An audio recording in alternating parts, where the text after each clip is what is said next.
Neal Morse to me is probably the most intense, prolific musician out there. Year in and year out, he delivers quality despite high volumes of work. It certainly takes a special breed to do this. So how does the new album, The Restoration, Joseph Part 2, compare to his back catalog?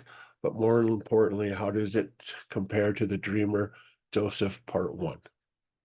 Come back and I'll let you know.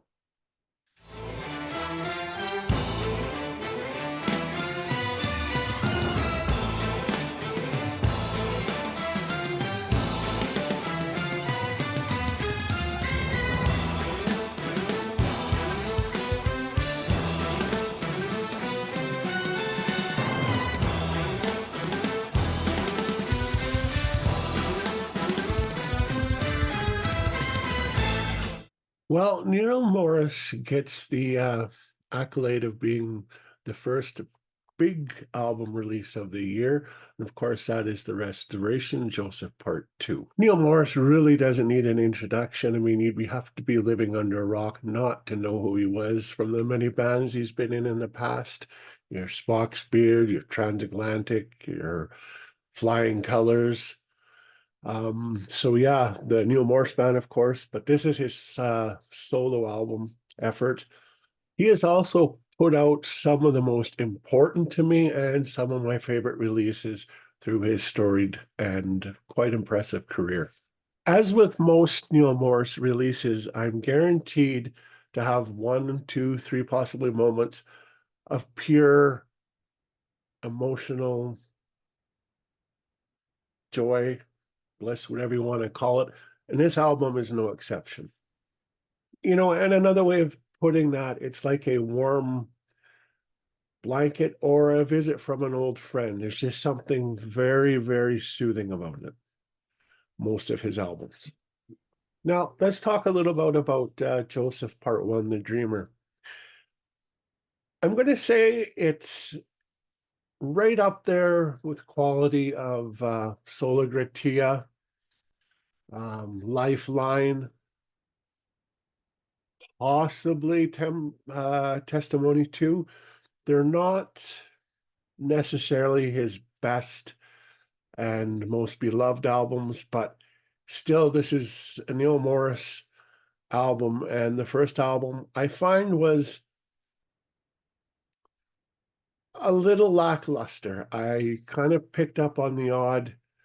He was just repeating himself and recycling pretty much anything he's done in his past catalog.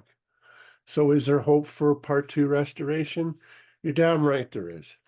And this is a kind of sequel that I really, really love and respect him for doing because it kind of brings the context to the previous story and kind of just wraps everything up in a nice package, so to speak.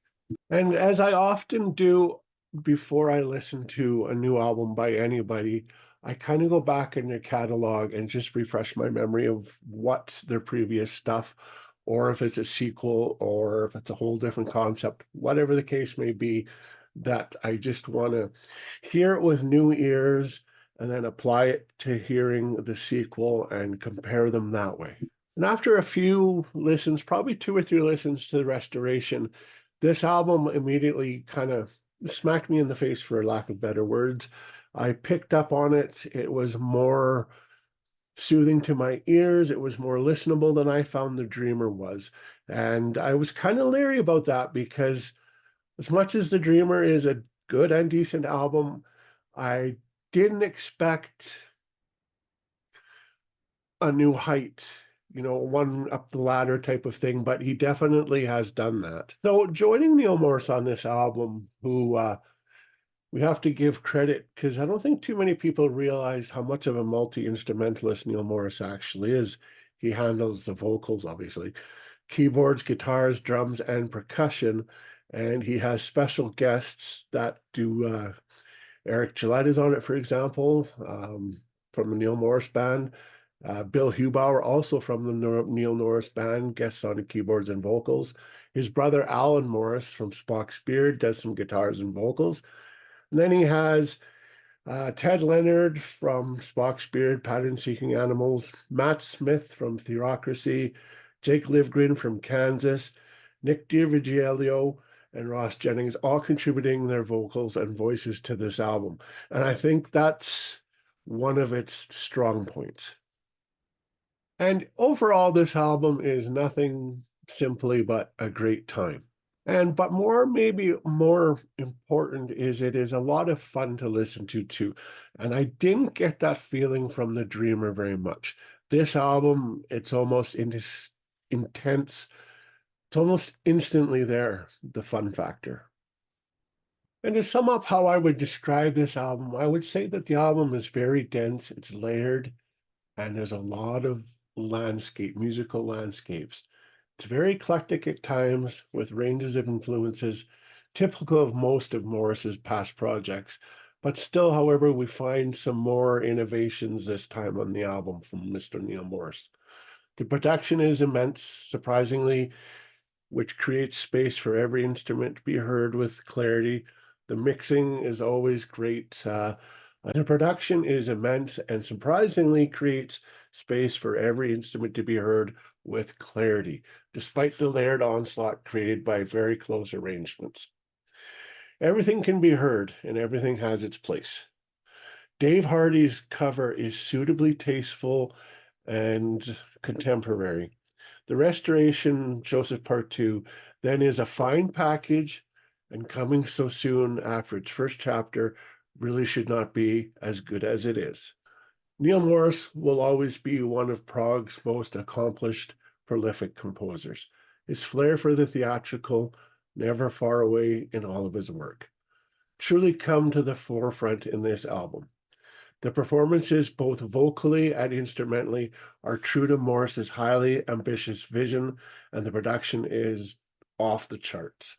The first volume was good, but this one is even better.